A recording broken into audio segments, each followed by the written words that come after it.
You're the daughter of DJ Durano, right? Yes po. You're a daddy's girl. Yes. How is he with Viva Max, everything? How is he taking it? Hindi ako nagpaalam sa kanya. You know na ang Viva Max is into sexy na. Yes. So you were ready for that kind of role? Wala, I had to do it. Sobrang half-hearted ko siyang ginawa.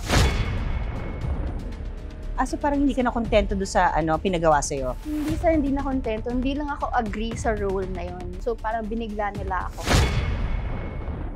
Sino ang pinaka-attitude na artistang nakatrabaho mo? Shot? Parang... Ay, shock sasagutin mo? Hindi, parang wala pa naman. So, shot na lang. Charot kayen. Imposible wala. Halika. Ay, oo.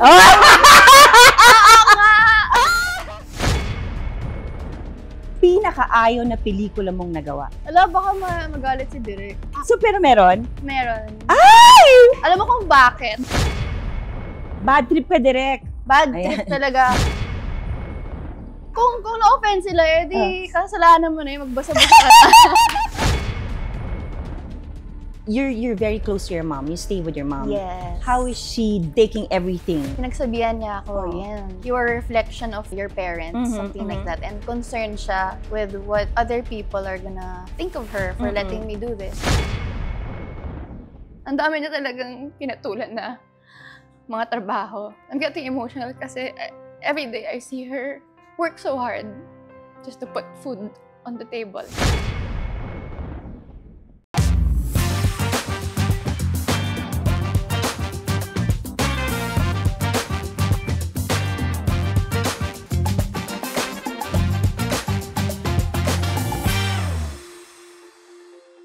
Hi guys! Welcome back to my YouTube channel, and with me is Miss Yen Durano. Hello! Hi, Yen! Nice to meet you. Cute! Thank you. You're like a baby doll. Yes. Yeah. How old are you? I'm 26 po. 26. Para kang nene. I get that a lot. Oo, para kang 16 years old. So you're 26. Turning 26 sa November 29. Oy, wow. And what a birthday gift for you because you have a new movie upcoming and it's entitled Celestina Burlesque Dancer. Oh, what a loaded title, no? Can you tell us more about that movie? Ano itong movie na to? Celestina, isa siyang ina na gagawin ang lahat para sa anak niya. So, pumasok siya sa isang teatro para sumayaw ng burlesque para may makain sila. Oh, so ano to, period movie? Parang set lang siya sa 1940s before the Japanese invaded. Wala namang war dito sa movie na to. Pero yung setting lang talaga, very old times, makaluma. Medyo challenging siya kasi yung kung paano sila magsalita, yung mga details lang ng film. But this is written by Mr. Ricky Lee and directed by Mac Alejandre. Yes. I'm pretty sure you made a background check with those two people, diba? You're working with only with the best, diba? Nakatrabaho ko na po sila before, prior to this movie. Anong project? Ganti-Ganti po. Also written by Sir Ricky Lee and directed by Direk Mac. So napaka-blessed mo to work with them. No? Yeah, I'm very grateful sa Viva family ko. Yan, take me back. Paano ka napasok sa show business? Nung pandemic po, wala po akong ginagawa nun eh. So, nag-DM po sa akin sa Instagram yung manager ko ngayon, si Ton Lau. I don't know kung kilala niyo si Ton. Ton? Oh my God! Yes. You're in good hands. Exactly. Yeah. I'm very blessed with Bait Ton. yan, super. Super. Para siyang fairy godmother. Oo. And then, parang casual lang siya na usapan. Sabi niya, gusto mo mag-Viva? And ako, okay. Viva Max? Okay. Kasi wala na akong ginagawa eh. So, I was looking for something to do. Tsaka job. But when Ton mentioned to you Viva Max, you know na ang Viva Max is into sexy na. Yes. So you were ready for that kind of role? I think I was open naman talaga sa mga ganyan. Like, I'm very open about my sexuality and I didn't see anything wrong with it. Parang stepping stone din. Like, I'm okay with it. As long as may opportunity, I'm gonna take it. Yeah. So you've mentioned during pandemic was the break for you, no? Kung sa mga ibang artista, yun yung medyo low sa kanila, was great opportunity for you. Your first project was? Lovely Ladies Dorm. It's a series also on Viva Max. And then, yung movie naman, Tag-Init, directed by Direk Joey naman yun. Direk Joey Reyes. Oh my God, I love Direk Joey. I love him too. Napupunta ka sa mga galing na direktor, ha? So, Yen, anong pakiramdam mo na napupunta ka sa sexy roles now? Well, ako, I'm happy naman. Siyempre, work is work. Yeah. Pero like, in the future, I want more wholesome roles, and I know I can play mga roles that are bigger and mean deeper. Like, that's not always about ganyan. So, hopefully, I know naman someday, positive ako na meron yan. Oo. And I think the mere fact that you're given a project directed by Joey Reyes with great directors, that means, you know, you're up for something else. Yes. Diba? Not everybody knows na graduate ka. UST. UST, Masscom, AB Communication Arts. And di ba pag sinabi nilang Viva Max, ano lang yan, pa-sexy. Hindi nila alam, make somebody like you na tapos, and talagang ito is trabaho lang talaga. Yeah. Paano mo sineseparate yung buhay mo na tapos ako gusto ko lang talaga mag-artista dahil gusto ko? Para sa akin, perspective lang talaga yan. May stigma na pag Viva Max, ganito ka lang, ito lang yung kaya na i-offer. Pero hindi. Some people, they just really want to do it. They have a choice to do it. And that's what I did. And there's nothing wrong with that. Parang they can see na may ganun pala sa Viva Max. Yeah, di ba? I don't know if you know Miss Rosana Roses. I do. Before, ang image niya was sexy. And then nakilala siya paunti-unti and became one of our great actresses. So I'm praying one day na mabigyan ka din ng break, di ba? Yes. And ako ang take ko, lagi naman, you're going to start from somewhere, di ba? You can't be stuck there forever, di ba? Yeah. And mabigyan ka lang ng isang talagang maganda at tamang proyekto. Yes. I think yun ang magsaspark ng ng journey mo, di ba? Parang tsaka timing lang din po yan lahat. So doon ako naniniwala sa timing. Kaya ito, grateful ako dito sa Celestina, burlesque dancer. Kasi it's one of my dream roles. Alam naman natin na si Miss Vilma Santos yung unang burlesque queen. Grabe lang yung turn around ng universe for me. Kasi dati parang wala namang akong ginagawa. Hindi ko in-expect na mapupunta ako sa ganitong sitwasyon. So I feel very blessed. I spoke to Direk Mac and I asked him, sabi ko, isn't the pressure na it's a Celso Ad Castillo film and it's an award-winning film. And he said, it's a totally different movie.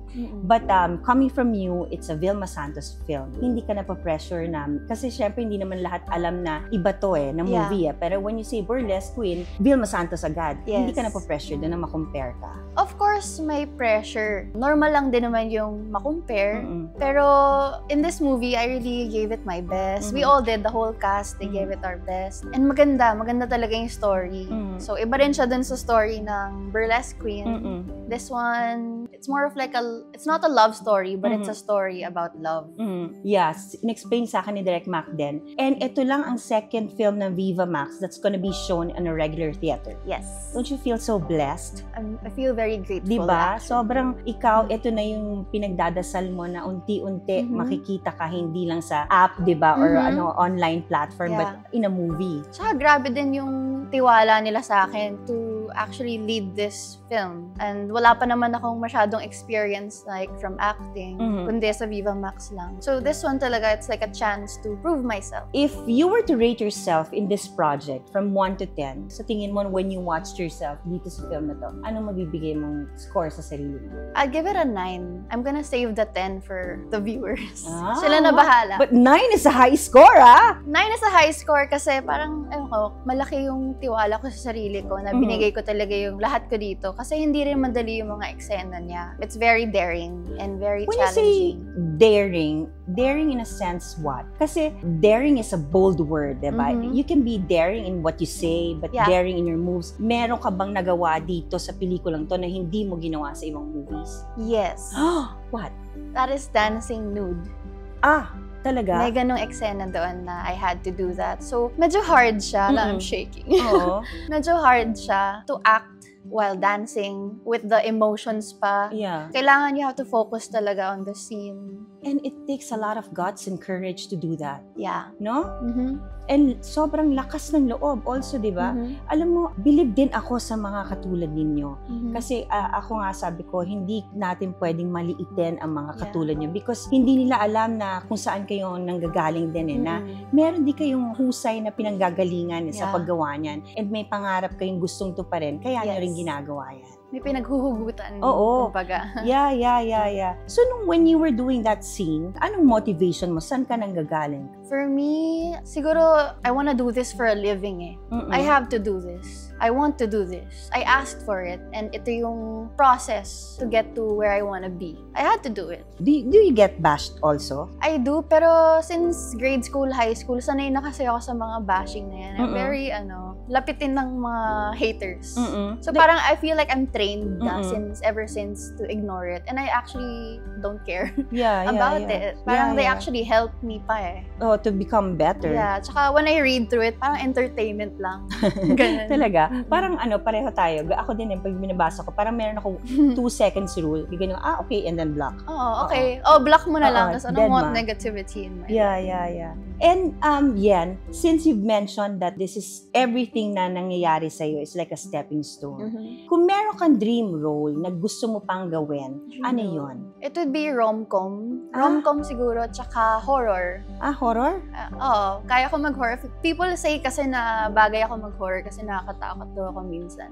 Bakit? I have no idea. Ang ganda-ganda mo, parang nakakatakot. Minsan kasi parang tinatakot ko sila. Okay. Nag-a-acting, hover ko yung okay. ko, nag-a-acting lang. Sino crush mo sa show business? I wouldn't say crush, pero like, I admire. Oh, someone you look up to? Piolo Pascual. Si Papa P. Everybody likes him, yeah. Exactly. You met him na? Super nice. Yes, very chill. Yeah, you should work with him. He's one of the nicest talaga. And very disciplined, I noticed. Oh, yeah. Yeah. In every aspects of his life. Exactly. Super. Yeah, you gotta work with him. Like observing pa lang, like hands down. Sino pa ang mga gusto mong makatrabahong artista? Aside from Papa P, babae naman. Babae. Si Nadine. Yeah. Parang meron kayong resemblance. Yeah, I get that a lot. Kasi, I really admire her din talaga ever since. You can play sisters. Yeah, pwede. Ate mo siya. You're the daughter of DJ Durano, right? Yes po. You're a daddy's girl. Yes. How are you and your dad? We're okay. We're good. He's running for mayor ngayon. Yeah, I heard. DJ is my friend also. Yeah. So, how is he with Viva Max, everything? How is he taking it? Okay naman. He's very supportive naman. Although, hindi ako nagpaalam sa kanya. Pinaalam ko lang sa kanya na, nga pala dad, ito na yung ginagawa ko. Kaya naging ganun kasi, mayroon siyang ibang family ngayon. So, I live with my mom. So, parang medyo nag-drift kami. And he's aware naman na ganun na yung situation. We used to be super duper close, as in daddy's girl talaga ako growing up. But then, I don't know, life happened. It's normal. Yes. Ayun, so medyo may drift lang. Although we're in good terms naman, on good terms.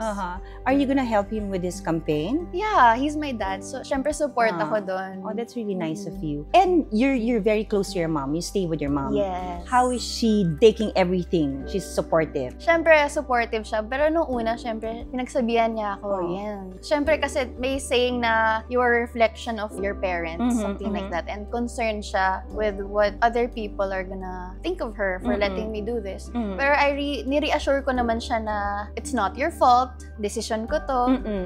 And meron akong plano. May plano ako. I'm not gonna be staying here for long. It's just like a stepping stone. Exactly. So, Yen, if you have a message for your dad, what would it be?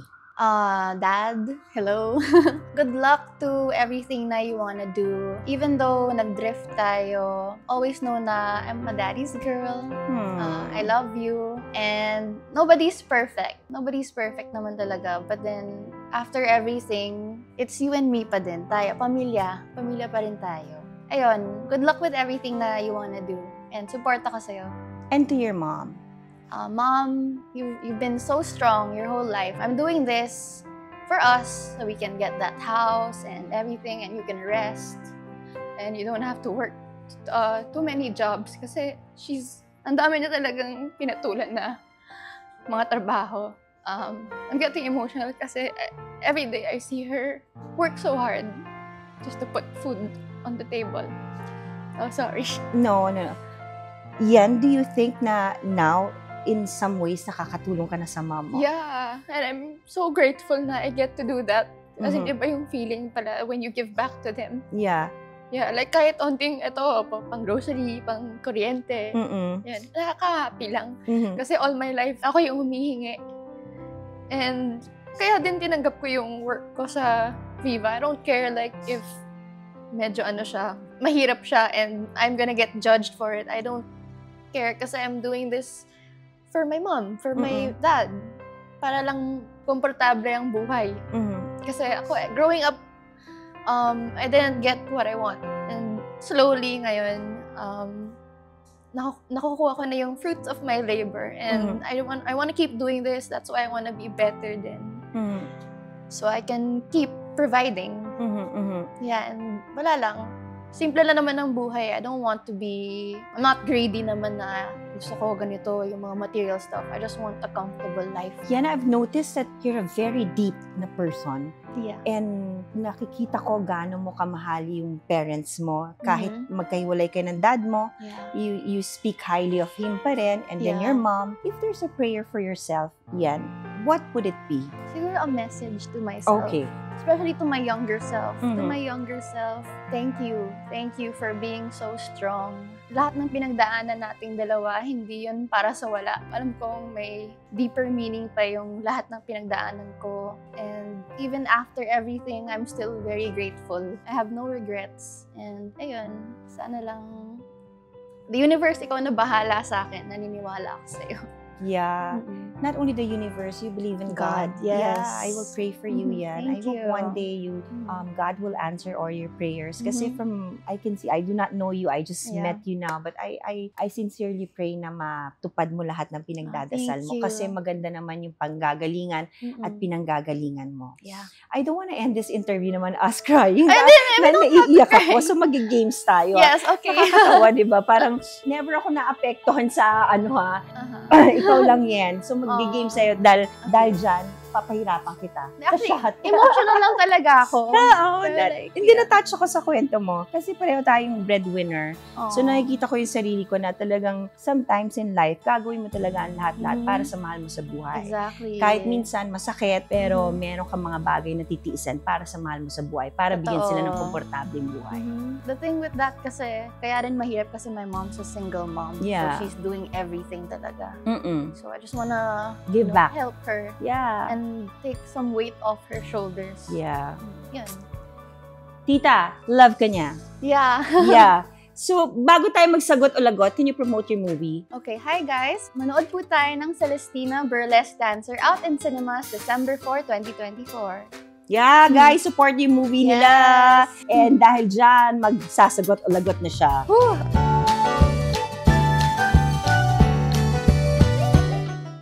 Okay. Yen, sino ang pinaka-attitude na artistang nakatrabaho mo? Shot or lagot? Si Christine Bermas. Joke lang! No! Joke lang! Sinabi niya sa akin kanina, best friend ka niya. Joke lang! Inaantay ka nga niya. Wala. Meron kaming secret ni Christine. May sinabi siya sa akin, pero secret namin yun. Ikaw meron. Sino ang pinaka-attitude na artist? Lahat naman ng artista may attitude, pero yung feeling mo na, gosh, ayaw mo na makatrabaho. Gusto mo ba sagutin or mag-shot ka na lang? Parang... Ay, shock, sasagutin mo? Hindi, parang wala pa naman. So, shot na lang. Charot ka, Yen. Imposibleng wala. May ginuwento sa akin si Christine. Meron ba? Halika. Ay, oo. Charot ka, ano? Mag-best friend nga kayo. Tama. Actually, hindi ko siya naka-work pa. Pero parang ayoko siyang wag na lang. So, hindi natin pwede sabihin kasi irespetuhin natin siya. Baka pag mura-murahin tayo. Oo. So, mag-shot ka na lang. Okay. Yan. Dahil gusto kong maabot mo yung pangarap mo. Suportado kita dyan.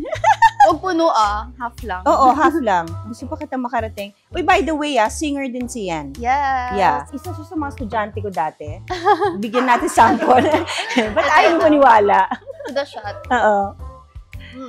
Yan, di ba? Yan, anong favorite song mo? Right now, Sining by Dionella and JR. Pwede ka mag-sing lang ng few, Ikaw ay tila sining sa museong di naluluma. Binibini kong ganito hanggang naluluwa. Something like that. Yan ang estudyante ko, guys. Sample pa lang yan. Next question. Pinakaayaw na pelikula mong nagawa? Shot or lagot? OMG. Oh my God. God. Huwag mo siyang titigan. Hayaan mo siyang sumagot. Alam, baka magalit si Direk. Yung director. So, pero meron? Meron. Ay! Alam mo kung bakit? Bakit ba? Yung rason na lang, huwag mo lang bagitin kung anong movie. Yung rason, it's because they didn't give me the script and I didn't like the role. It was too much. I don't resonate with the role at all. And then, tinry ko pa siyang baguhin dun sa director kung anong pwedeng gawin dun. Wala, I had to do it. Sobrang half-hearted ko siyang ginawa. Ewan ko, parang mukha lang akong... So parang hindi ka na kontento doon sa pinagawa sa'yo? Hindi na kontento. Hindi lang ako agree sa role na yun. They only sent me like mga parts of the script. They left that one out. Feeling ko kasi it's too much and they know I wouldn't do it. So parang binigla nila ako. Bad trip ka, Direk. Bad trip talaga. Bad trip ka kung sino ka man. Bad trip ka. Talaga. Huwag kang dadaan-taan sa kalye. So medyo ayun, I felt bad when I watched it kasi oh my God, people think I'm like that, but I'm not like that. Yeah. Okay lang na isipin yung ganyan ka for as long as you know sa sarili mo hindi ka ganun. Yun nga. So, to hell with them. Yun na lang. Hindi ko na pinapansin. It does not exist. Yeah. Dahil dyan, eto na. Viva Max male artists, Mark Anthony Fernandez, Felix Rocco, Nathan Cahucom. Sino sa kanila ang type mo? Wala. Wala? Wala talaga. Bakit wala? Wala, di ko lang sila type. Talaga? Sinong type mo? Yung type ko, wala, international, si Jungkook. Jungkook? Oh my God, he's so sexy. I know. Oh my God, 7. Yes. Yung MP. Yun talaga yung mga type ko. Magka-ano kami ng wavelength. Diba? Yan, ito na lang. Last na question. Kung merong sa Viva Max star na babae na yung feeling mong kakompetensya mo o ka-level mo, sino yun? Ka-level and kakompetensya. Oo, yung feeling mo, ay, eto parang ano ko to. Ay, si Christine. Si Christine? Alam mo, Christine, dapat nandito ka eh. Alam mo, Christine, masyado ka na maraming nalalaman. Alam mo ba yung ginagawa sa masyado maraming nalalaman? Ikaw ha? Siya talaga. Kaya lang si Christine, sabi niya, last project niya na daw na magpapasexy siya. Joke lang yung kay Christine, hindi ko siya kakompete talaga. She's my bestie. Oo, kasi... Teammate ko siya actually. Oo, and she speaks highly of you. I speak highly of her. Ito, gina-joke ko lang siya. So ano nga, meron kang tingin mo yung parang ka-rivalry mo? Feeling ko no eh, kasi me, I stay in my own lane. Yun. I don't think of them as competition. We're all the same, doing the same thing for something. We have different reasons, so I don't think there's a reason to be competing with anyone. If there's one trait or something na sets you apart from anyone, ano yun? I think I'm intelligent. Sorry! I'm intelligent. Sorry, kasi hindi lahat. So parang may pinariningan ka. Hindi naman. Parang kung na-offend sila, di kasalanan mo na yung magbasa-basa ka. Diba? I like this girl, Ano ba yung bato-bato sa langit, antaman, huwag magalit. It's not my fault that I'm educated. Yeah, kasi graduate siya UST, diba? Yes. But thank you, Yen, for guesting in my YouTube channel. And I sincerely pray for all your success. And sana next time na makita kita dito, meron ka nang natupad sa mga pangarap at prayers. Unti-unti yan. Yeah. Likewise. Yes. I pray for your happiness and your security and everything.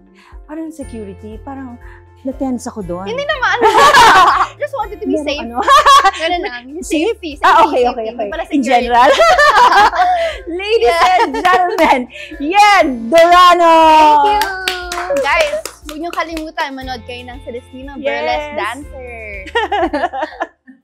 Bakit natin iniwanan si tatay?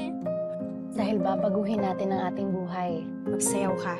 Sa simula lang mahirap sa dibdib, pero pag nahawakan mo yung sahod mo, gagaan na ang lahat. Nakakagalit? Ginawa akong... Dancer siya,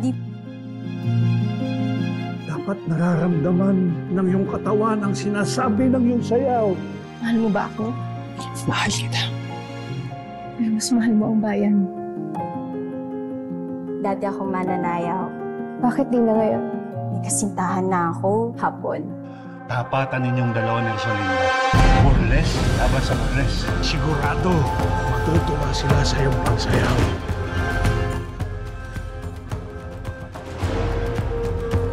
Hindi ako nandirigma. Huwag mo ako hayaang malubog sa patibong ng pag-ibig. Hindi tayo may timaninay. Tandaan mo yan. Ano bang kailangan natin gawin para mabuhay, para maging mabuting tao?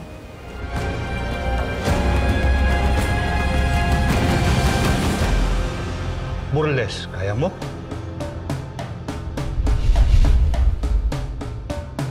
Ihinahandog ng Teatro Mabuhay ang aakit at pupukaw sa inyong mga imahinasyon ang pinakabagong burlesque dancer, Celestina!